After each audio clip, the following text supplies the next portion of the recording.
Good morning, Ian Crouch with your 8:30 Hunter News update. A man has been flown to the John Hunter Hospital in a serious condition after being stabbed at Nelson Bay. Police say they were called to reports of a brawl on Donald Street just after 1:30 yesterday morning and then went to a home on Shoal Bay Road where they found a 41-year-old man with multiple stab wounds to his back. He was airlifted to hospital suffering collapsed lungs, bruising and lacerations to his head. Officers also searched Donald Street and seized a number of items and a vehicle. Police are urging witnesses to come forward. The body of a fisherman has been recovered after he was swept off rocks south of Catherine Hill Bay. Police say the alarm was raised on Saturday morning with reports a fisherman had been washed into the sea at Snapper Point, triggering a major search. His body was found on a rock ledge the following morning. A post-mortem examination will be carried out this week to confirm the man's identity and cause of death. At least 19 people have been swept into the sea to their deaths between Waibung Point and Catherine Hill Bay since 2011. Two men have died with COVID-19 in the Hunter at the weekend. Both were in their 70s. One was from Newcastle, the other from Maitland.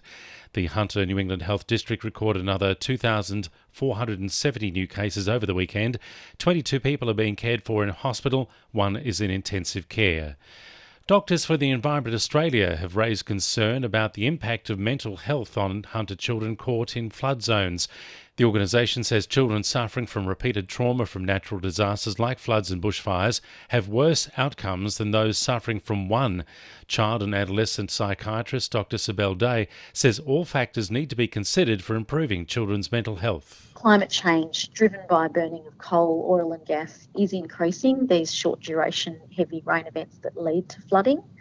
And we also need to be thinking about the distress and worry that creates for children, as well as the practical impacts of trying to reduce these disasters getting worse. The Newcastle Ocean Baths will be closed to the public for more than 12 months from today as upgrades to the facility get underway.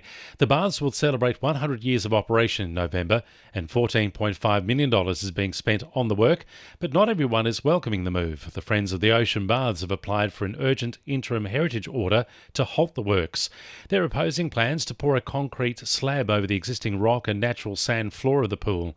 The Heritage Council is yet to make a decision on the application. Maitland Council has voted for a historical hub to be installed in the current council administration building when the site is vacated later this year. Liberal councillors Sally Halliday and Mitchell Griffin put forward the motion, hoping it will give historical groups around Maitland a place to come together and collaborate.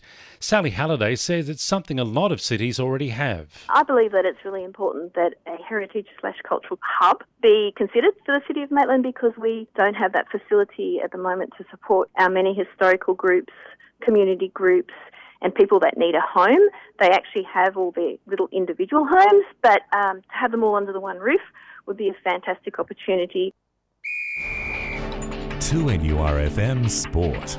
The Jets were once again left to rue their missed chances as they conceded a late goal to lose 2-1 to Adelaide.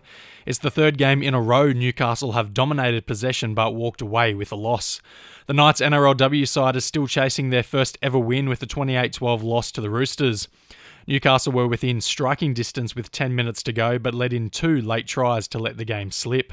Captain Romy Teitzel says they'll turn their focus to the rest of the season. Obviously there's still 2 more chances to win those games, and that's exactly what we'll look forward to after today. But yeah, very disappointing. Obviously everyone feels it, but that's rugby league. If you have a bit of passion, obviously it's going to be disappointing coming off the back end of 3 losses.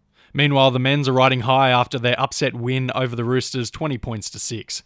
And Newcastle Olympic have opened their NPL season in style with a 2-1 win over Broadmeadow. Olympic's Jared Fuller scored from a free kick in injury time to steal the win. Elsewhere, Edgeworth knocked off Adamstown 1-0. That's sport. I'm Harrison Clinch. And the winning numbers in Weekend Lotto are 4, 29, 35, 37, 40 and 41, and the supplementaries are 21 and 27. And now you're up to date with the latest 2NURFM Hunter News.